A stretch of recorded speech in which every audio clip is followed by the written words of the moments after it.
अस्सलाम वालेकुम दोस्तों, मेरा नाम डॉक्टर अली असगर है और आज की इस वीडियो में हम first year physics chapter number 10 DC circuit के चैप्टर का आगाज करने जा रहे हैं, जिसमें स्टार्टिंग में हम रेजिस्टेंस, रेजिस्टर और ओहम्स लॉ के कुछ बेसिक प्रिंसिपल को डिस्कस करने जा रहे हैं। तो आज के इस लेक्चर को शुरू करने से पहले एज यूजुअल आपसे रिक्वेस्ट करेंगे कि अगर आपने अब तक हमारे इस चैनल को सब्सक्राइब नहीं किया, जो कि सिंध बोर्ड टीचिंग के नाम से है, तो काइंडली आज ही आप हमारे इस चैनल को सब्सक्राइब करें और साथ ही साथ बेल आइकन को लाजमी क्लिक करें ताकि हमारी अपलोड करता तमाम इंपॉर्टेंट वीडियोस की नोटिफिकेशन आपको रिसीव हो सके। तो आइए स्टार्ट करते हैं। आज का सबसे पहला concept resistance.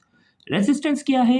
Resistance is a measure of the position to current flow in an electric circuit. Resistance कहते हैं रुकावट को। Resistance is a measure of the opposition to current flow in electric circuit. किसी भी इलेक्ट्रिक सर्किट में current के flow करने के दरमियान जो रुकावट आती है उसे हम कहते हैं रेजिस्टेंस। यानी करंट एक जगह से दूसरी जगह फ्लो कर रहा है इलेक्ट्रिक सर्किट में, अब उसके दरमियान में जो रुकावट आ रही है उसे हम क्या कहते हैं? रेजिस्टेंस। मिसाल के तौर पर ये इलेक्ट्रिक सर्किट है, इसमें बहुत सारे बल्ब लगे हुए हैं। अब ये करंट यहाँ से यहाँ जब जा रहा है तो यहाँ जैसे ही यहाँ आ रहा है, इसके दरमियान ये जो सिंबल आ रहा है ना, ये रेजिस्टेंस का सिंबल है, रेजिस्टर का सिंबल है। तो यहाँ क्या होगी? करंट फ्लो करने के दरमियान क्या है? रुकावट है। जबकि यहाँ रेजिस्टर नहीं लगा हो तो यहाँ इसके पास इतनी ज्यादा रुकावट नहीं है। तो इलेक्ट्रिक सर्किट में करंट फ्लो करने के दरमियान जो रुकावट होती है उसे हम कहते हैं रेजिस्टेंस।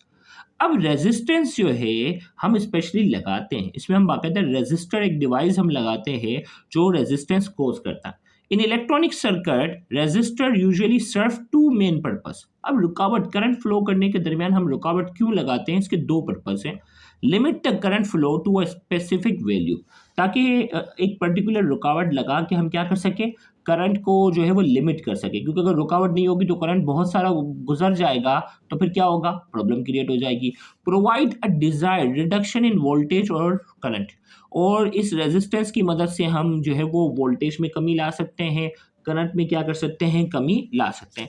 मिसाल के तौर पर अगर मैं कह रहा हूं कि हमारे पास ये इलेक्ट्रिक सर्किट है और इस इलेक्ट्रिक सर्किट में मैं चाह रहा हूं कि ये यहाँ से जैसे ही बैटरी से यहाँ करंट फ्लो करेगा, मैं चाह रहा हूं कि ये बल्ब तो हाई वोल्टेज वाला, ठीक है, लेकिन यहाँ मैं चाह रहा हूं कि करंट जो है वो क्या हो? कम गुजरे। करंट कम गुजरे तो मैं बीच में क्या कर दूंगा? रेजिस्टेंस लगा दूंगा। मैं चाह रहा हूँ यहाँ से भी क्या हो? करंट कम गुजरे, यहाँ मैंने रेजिस्टेंस लगा दी। अब करंट फ्लो कर रहा है तो यहाँ इससे करंट जो है वो क्या हो गया? गुजरा। लेकिन जैसे ही यहाँ आई तब क्या होगी? रेजिस्टेंस आ गई, तो यहाँ इससे क्या होगा? ऑटोमेटिकली करंट जो होगा वो उसका फ्लो जो होगा वो कम हो जाएगा। तो रेजिस्टेंस जो है वो क्या करता है? इलेक्ट्रिक करंट को, यानी इलेक्ट्रिक सर्किट में करंट के फ्लो को क्या करता है? लिमिट में रखता है। तो हमने कहा limit the current flow to a specified value, specified value तक जिसको लिमिट रखता है। Provide a desired reduction in voltage और करंट, वोल्टेज और करंट जो है उसको एक डिजायर्ड वैल्यू तक जो है वो रिड्यूस करने की ये सलाहियत रखता है। सिंबल इसका जब भी ये बना हुआ आ जाए, ये रेजिस्टेंस का सिंबल है, और एसआई यूनिट जो रेजिस्टेंस की है वो क्या है? ओहम। ओहम और ये ओमेगा सिंबल बना हुआ हो या ओहम बना हो, ये रेजिस्टेंस की क्या है? एसआई यूनिट है, और ये ओहम जो है वो साइंटिस्ट के नाम पे।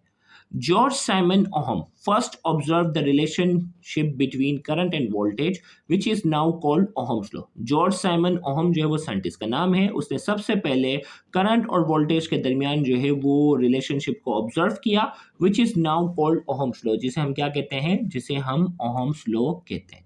अब इस Ohm's law की स्टेटमेंट क्या है? हम उस Ohm's law की स्टेटमेंट की तरफ बढ़ते हैं। Ohm's law की स्टेटमेंट हमारे पास है, the current passes through the conductor is directly proportional to the electrical potential provided that physical condition remains same. Ohm law की स्टेटमेंट है कि किसी भी कंडक्टर से जो करंट गुजरता है वो डायरेक्टली प्रोपोर्शनल किसके है? Electrical potential. इलेक्ट्रिकल पोटेंशियल यानी वोल्टेज। जितना ज्यादा वोल्टेज दोगे उतना ज्यादा क्या होगा? जितना ज्यादा वोल्टेज दोगे उतना ज्यादा क्या होगा? करंट गुजरेगा। Provided that physical condition remain same, physical condition आगे हम बात करेंगे, ये रेजिस्टेंस को शो कर रही है, रेजिस्टेंस सेम रहेगी तो करंट और वोल्टेज के दरमियान जो है वो ये डायरेक्ट रिलेशन है। देखो यहाँ लिखा हुआ है करंट जो है वो डायरेक्टली प्रोपोर्शनल किसके है? वोल्टेज के। Mathematically Ohm's law can be defined as, mathematically Ohm's law को हम कैसे डिफाइन कर सकते हैं? करंट और वोल्टेज के दरमियान जो है वो डायरेक्ट रिलेशन है, प्रोपोर्शनलिटी हम हटा देते हैं तो इक्वल टू की साइन और आ जाती है के शो कर रहा है conductance of the conductor. Conductance of the conduct यानी हर कंडक्टर की जो करंट को गुजारने की जो सलाहियत होती है वो क्या होती है, अलग अलग होती है। ये इसको हमने के से शो किया। और ये के जो है वो रेसिप्रोकल होता है किसके, रेजिस्टेंस के, यानी रेजिस्टेंस के इनवर्स रिलेशन है। जितनी कम रेजिस्टेंस होगी उस मटेरियल की, उसकी कंडक्टेंस उतनी ज्यादा होगी, जितनी ज्यादा रेजिस्टेंस होगी उतनी कंडक्टेंस क्या होगी, कम होगी। तो हमने कहा के शो कर रहा है कंडक्टेंस ऑफ द कंडक्टर, और ये रेसिप्रोकल किसके है, रेजिस्टेंस के। तो के बराबर है 1/r के। तो के की जगह मैंने लिख दिया 1/r लिखा मैंने, r यहाँ मल्टीप्लाई और वहां जाके मल्टीप्लाई हो गया। फाइनली ओहम्स लॉ का हमारे पास फॉर्मूला आ गया, v बराबर है किसके, आई आर के, जिसमें r शो कर रहा है रेजिस्टेंस ऑफ द कंडक्टर। उस कंडक्टर की जो रेजिस्टेंस है उसे हमने किससे शो किया हुआ है, r से।